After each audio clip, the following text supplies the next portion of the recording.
अतीव पक्वचित्ताय श्रद्धा भक्तियुताय च प्रवक्तव्यमिदं देवी ममात्मासी सदा प्रिये।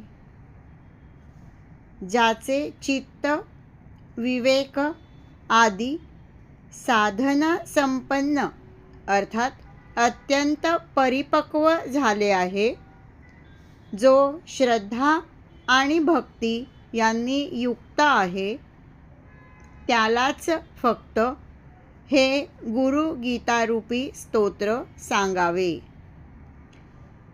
परंतु हे देवी, तू आणि मी एकात्मच आहोत आणि तू माझी नित्य प्रिया आहेस, म्हणूनच मी तुला हे सांगत आहे।